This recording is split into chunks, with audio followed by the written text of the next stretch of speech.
میرے بھائیوں اور دوستو، اللہ تعالیٰ نے انسان کو جسم اور روح ان دو چیزوں کے مرکب سے پیدا فرمایا ہے۔ جسم کے بننے کا نظام اور ہے اور روح کے بننے کا نظام اور ہے۔ جسم کسی اور جگہ بنتا ہے اور روح کہیں اور سے آتی ہے۔ جسم زمین اور زمین کی غذاؤں کے مختلف مراحل پیش در پیش سے وقد خلقکم اطوارا، وہ مختلف شکلیں بدلتا بدلتا ایک روپ میں ڈھلتا ہے، اور روح ایک لطیف اللہ کا امر ہے جس کا علم انسان کو نہیں دیا گیا۔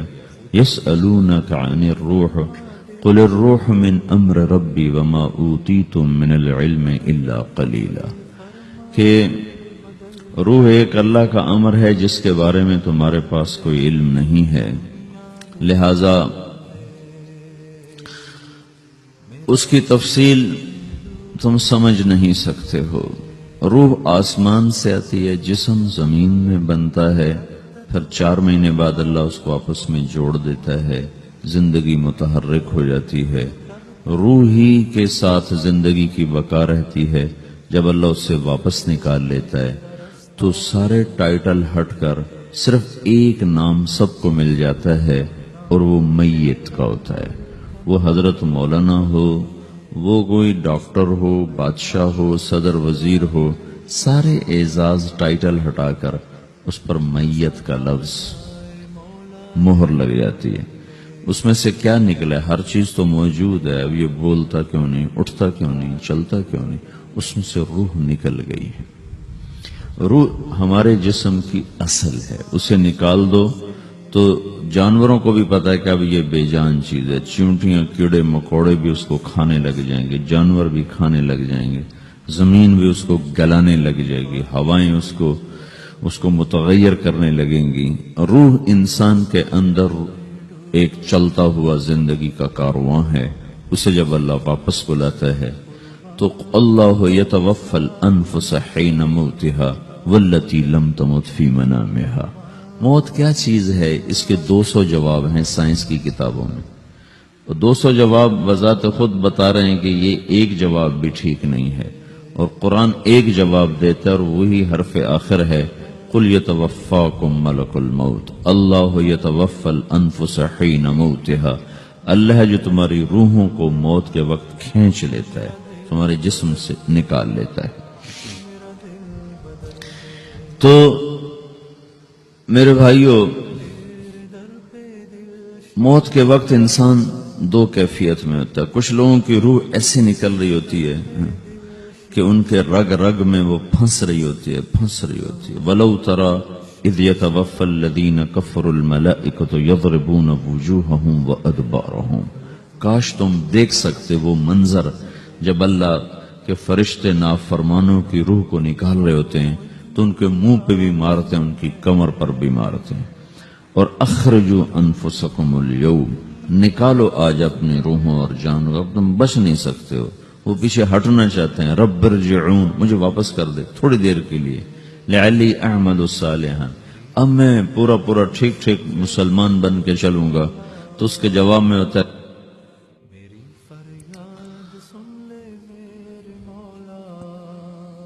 اور حدیث پاک میں آتا ہے کہ ملک الموت اترتا ہے، اس کے ساتھ 4 فرشتے ہوتے ہیں، وہ 4 فرشتے آتے اس کی پٹائی شروع کر دیتے ہیں۔ ابھی پرسوں یہ حدیث میں نے پڑھی ابن ماجہ میں کہ ملک الموت کہتا ہے ایتها النفس الخبیثہ کانت فی الجسد الخبیث، اے خبیث روح جو خبیث جسم میں تھی، اخرج، باہر آؤ۔ اب وہ واپس تو ہو نہیں سکتا، اپنے آپ کو روک تو سکتا نہیں، تو وہ حیران، پریشان، خوف زدہ، تو اس کے جواب میں اس کو ملک الموت کہتا ابشری بحمیم وغساق وآخر من شکلہ ازواج، تیار ہو جاؤ خوفناک عذاب کے لیے اور کھولتے پانیوں کے لیے، کانٹے دار جھاڑیوں کے لیے، اور بے شمار عذاب کی شکلوں کے لیے۔ تو اس کی روح کو جب کھینچتے ہیں تو رگ رگ سے وہ کٹ کٹ کے نکلتی ہے، تو سارا وجود زیر و زبر ہوتا ہے، سکرات کا درد ساری دنیا کے دردوں پر حاوی ہے۔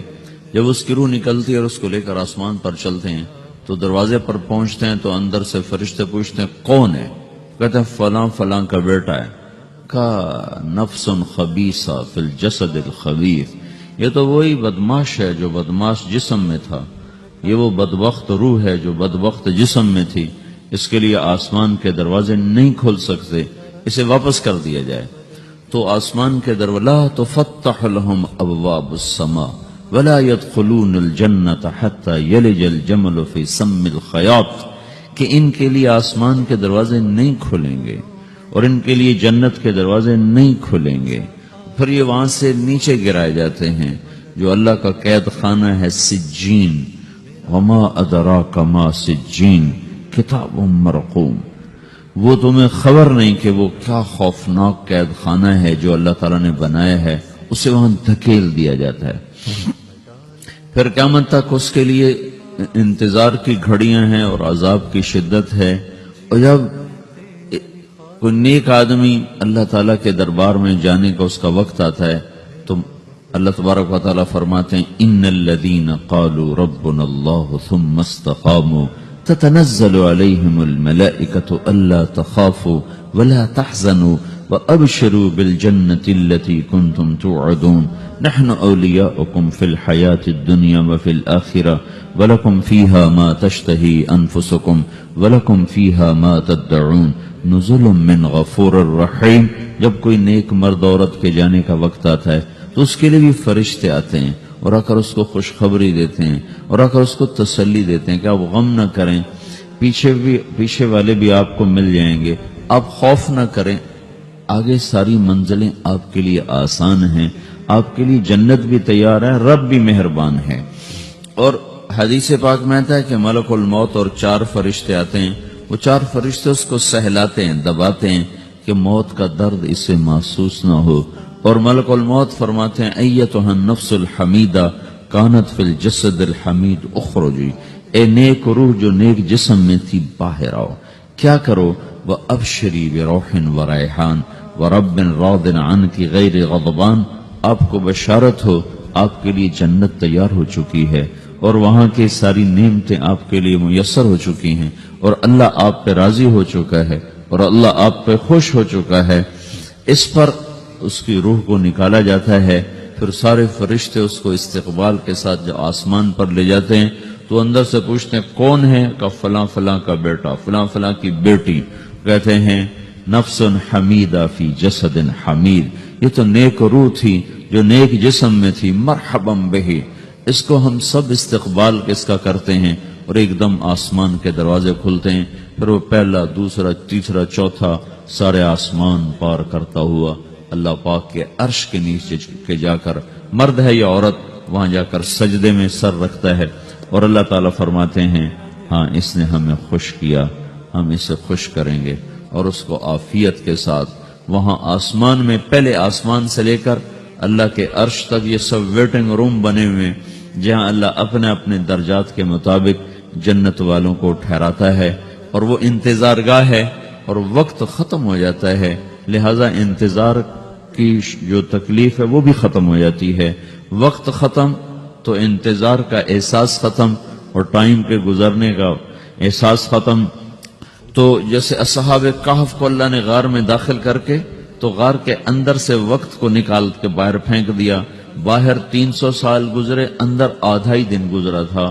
وہ جب اٹھے ہیں تو وہ 25 برس کا نوجوان 325 سال کا ہو کے نہیں اٹھا، وہ 25 سال کی عمر میں اٹھا ہے، نہ ناخن بڑا ہے، نہ مونچھیں بڑی ہیں، نہ ان کی داڑیاں لمبی ہوئی ہیں، کیونکہ تو زندہ تھے، مر نہیں گئے تھے، تو زندہ کے تو بال بھی بڑھتے ہیں، ناخن بھی بڑھتے ہیں، لیکن وہ اس طرح اٹھے کہ 300 برس گزر گئے اور 25 برس کا نوجوان 25 سال کی عمر میں اٹھا ہے، 20 برس کا 20 برس کی عمر میں اٹھا ہے، اور وہ کہنے لگے کم لبثنا، بھئی کتنا ٹھہرے ہیں؟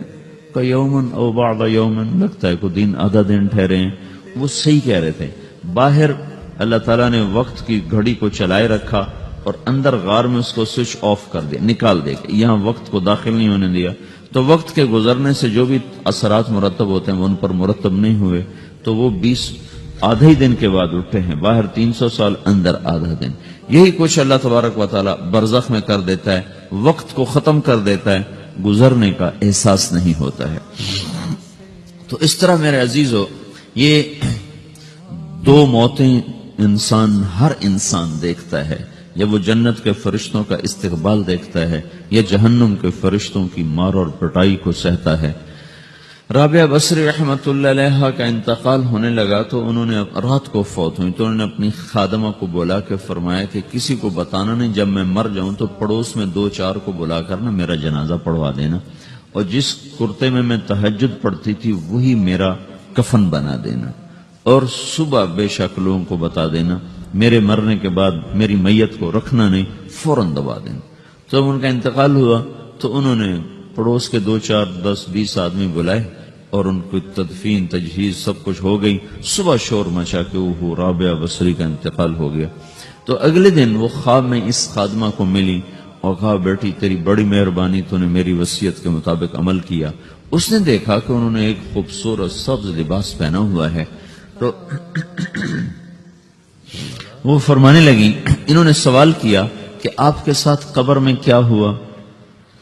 تو وہ کہنے لگی کہ میرے پاس منکر نکیر آئے تھے اور مجھ سے کہنے لگے من رب کی، تیرا رب کون ہے؟ تو میں نے کہا سبحان اللہ، 40 برس جس کو میں نہ بھولا سکی اس کو 4 ہاتھ زمین میں آ کے میں بھول جاؤں گی. ان کا 42 برس کی عمر میں انتقال ہوا تھا. تو وہ کہنے لگے سبحان اللہ، جس کو میں 40 برس نہ بھولا سکی میں اسے 4 ہاتھ زمین کے اندر آ کے بھول جاؤں گی. تو منکر نکیر کہنے لگے اس کا کیا حساب لینا؟ پھر انہوں نے پوچھا کہ وہ آپ کا وہ کرتا کہاں گیا تہجد والا جس میں آپ کو کفن دیا تھا؟ کہا وہ اللہ نے مجھ سے لے لیا ہے اور میرے اعمال کے خزانے میں رکھ دیا ہے. قیامت کا دن میرا وہ کرتا بھی میرے ترازو میں تولا جائے گا اور مجھے یہ لباس پہنایا ہے جو جنت کا لباس ہے. یہ بھی ایک موت ہے. اس طرح بھی لوگ مرتے ہیں. اور دوسری بھی ایک موت ہے، ہمارے علاقے کی بتا رہا ہوں، اپنے علاقے کی. ایک زمیندار مر گیا، اس کی قبر کھودی، ساری بچھوؤں سے بھری ہوئی، ایسے جیسے چیونٹیاں پھر رہی ہوتی. تو انہوں نے وہ بند کر کے دوسری کھودی، ساری بچھوؤں سے بھری ہوئی. پھر وہ بند کر کے تیسری کھودی، ساری بچھوؤں سے بھری ہوئی. قبرستان میں اتنے بچھو کہاں سے آ گئے؟ یہ زمین کے بچھو نہیں ہے، یہ آخرت کی بلائیں ہیں جس کے ساتھ اب اس سے قیامت تک رہنا ہے اور گزارا کرنا ہے. تو یہ 2 طرح کی موتیں روزانہ لوگ مرتے ہیں، روزانہ لوگ مرتے ہیں. جب نماز کا وقت ہوتا ہے ملک الموت ساری دنیا کا چکر لگاتا ہے اور دیکھتا ہے کون پڑھ رہا ہے کون نہیں پڑھ رہا، کون پڑھ رہا ہے کون نہیں پڑھ رہا. جو نماز کی پابندی کرتا ہے اس کی موت آسانی سے ہوتی، جو نماز میں غفلت کرتا ہے اس کے ساتھ موت کے وقت شدت اور سختی اختیار کی جاتی. تو بھائیو، یہ ایک جسم ہے، ایک روح ہے. روح باقی رہنے والی چیز ہے، جسم مٹ جاتا ہے، پھر اللہ سے قیامت کے دن نیا جسم عطا فرمائے گا، ایک نیا جسم دیا جائے گا. روح وہی ہے جو اللہ کے خزانوں میں جمع ہو جاتی ہے. نافرمان کی سیاہ کالی روح ہوتی ہے، فرما بردار کی روشن چمکدار روح ہوتی ہے. تو اللہ نے کچھ تقاضے جسم کے رکھے ہیں اور کچھ روح کے رکھے ہیں. جسم کے تقاضے پورے نہ کرو تو یہ پریشان ہو جاتا ہے، روح کے تقاضے پورے نہ کرو تو یہ پریشان ہو جاتی. روح کی پریشانی جسم سے زیادہ ہے چونکہ روح کی طاقت جسم سے زیادہ ہے. جسم مٹی سے بنا ہے، اس کی غذا بھی مٹی سے نکلتی ہے. روح آسمان سے ہے، اس کی غذا بھی آسمان سے ہے. روح کا تعلق جب تک اللہ سے نہیں جڑتا اس سے بھوک اور پیاس لگتی رہتی ہے. جسم کو جب تک روٹی اور پانی نہ ملے یہ تڑپتا اور پریشان رہتا ہے. جیسے اللہ تعالیٰ نے ہمارے جسم میں روٹی اور پانی کی طلب کو بے ساختہ رکھ دیا ہے. میں بیان کے دوران بھی پانی پی رہا ہوں، آپ دیکھ رہے ہیں کہ میرا حلق سوکھ جاتا ہے، مجھے طلب محسوس ہوتی ہے پانی. حلق سوکھتا ہے پانی کی طرف بھاگتے ہیں، بھوک لگتی ہم روٹی کی طرف بھاگتے ہیں. یہ ایک ایسا اندر میں آٹومیٹک سسٹم ہے کہ ہم اس کو آف نہیں کر سکتے. یہ سوتے سوتے بھی بھوک کی وجہ سے آنکھ کھل جاتی، سوتے سوتے پیاس کی وجہ سے آنکھ کھل جاتی ہے. یہ ایسا خود اللہ تعالیٰ نے ساختہ نظام بنایا ہے کہ آپ اپنے جسم میں روٹی اور پانی کی طلب کو نہیں نکال سکتے. میرے عزیزو، ٹھیک اسی طرح اللہ نے انسانی روح میں اپنی طلب رکھ دی ہے. اور اپنے رسول کی طلب رکھ دی ہے. یہ دو طلب ایسی ہیں کہ یہ آپ کے جسم روح سے نکل نہیں سکتی. جیسے بھوکا روٹی نہ کھا لے، پیاسا پانی نہ پی لے، اسے چین نہیں آ سکتا. وہ روح جو اللہ اور اس کے رسول سے نہ آشنا ہے، جب تک وہ وہاں تک پہنچ نہیں جاتی اسے چین نہیں آ سکتا، اس کا اندر پریشان رہے گا.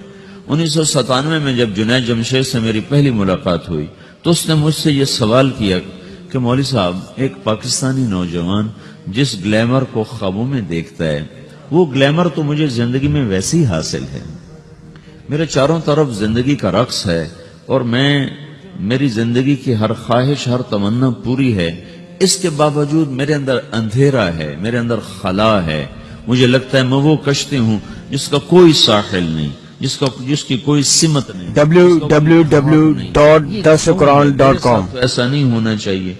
ایک عام لڑکا تو کہتا ہے ہائے کاش یہ ہوتا، اس کو وہ نہیں ہو رہا تو پھر وہ پریشان ہے، ہائے یہ ہوتا، ہائے وہ ہوتا. تو میں تو ہائے نہیں کرتا ہوں، میری تو ہر لذت اور خواہش میرے سامنے تشتری میں سجا کے پیش کی جا رہی. میں کیوں ایسا کر رہا ہوں؟ میں ہائے ہائے کیوں کر رہا ہوں؟ میرا اندر ویران کیوں ہے؟ میرے اندر میں خلا کیوں ہے؟ یہ وہی خلا ہے کہ وہ روح کی پیاس کو شراب میں بجھانا چاہتا ہے، وہ روح کی پیاس کو لڑکی میں بجھانا چاہتا ہے، وہ روح کی پیاس کو موسیقی سے بجھانا چاہتا ہے، وہ روح کی پیاس کو دنیا کی رعنائیوں میں 5 سٹار ہوٹلوں سے بجھانا چاہتا ہے. روح کیا جانے روٹی کیا ہے، شراب کیا ہے، پانی کیا ہے، عورت کیا ہے، موسیقی کیا ہے، گھنگرو کیا ہے، پائل کیا ہے، چھنکار کیا ہے. روح کو ان چیزوں کی کیا خبر؟ امریکہ میں ہماری ایک جماعت تھی تو 4 لڑکے 2 لڑکیاں، 4 لڑکیاں 2 لڑکے مسلمان ہیں. تو ایک لڑکے کا نام رکھا تھا ابراہیم، اور اس کو جب پڑھایا نا کلمہ، انہوں نے کہا ہائے، انہوں نے کہا ہائے، وہ دونوں ہاتھ یہاں رکھے سینے پر، دل پر، کہا ہائے. تو ہمارے ساتھی ہیں ڈاکٹر اختر، وہ کہنے لگے کیا ہوا کیا ہوا؟ کہنے لگا جب سے ہوش سنبھالا یہ جگہ خالی تھی، یہ تیرے کلمہ پڑھانے پر بھر گئی ہے کہ میری خوشی سے ہائے نکل گئی. یہ جگہ خالی رہے گی، یہاں شراب نہیں پہنچ سکتی، یہاں نغمہ اور موسیقی نہیں پہنچ سکتی، یہاں تالے لگے ہوئے ہیں، یہاں تک کوئی آواز نہیں جا سکتی. دل کے تاروں پر ایک ہی نغمہ چڑھ سکتا ہے اور وہ اللہ کی یاد کا ہے اور اللہ کی محبت کا ہے اور اللہ کے رسول کی محبت کا ہے. باقی کوئی مزراب ایسا نہیں جو ان تاروں کو چھیڑ سکے. باقی کوئی چیز، آواز ایسی نہیں جو دل کی دنیا پر جا کر دستک دے سکے. یہاں بند دروازے ہیں، یہاں صرف اللہ پہنچے گا، اللہ کے رسول کا تعلق پہنچے گا، باقی کوئی چیز یہاں نہیں جا سکتی.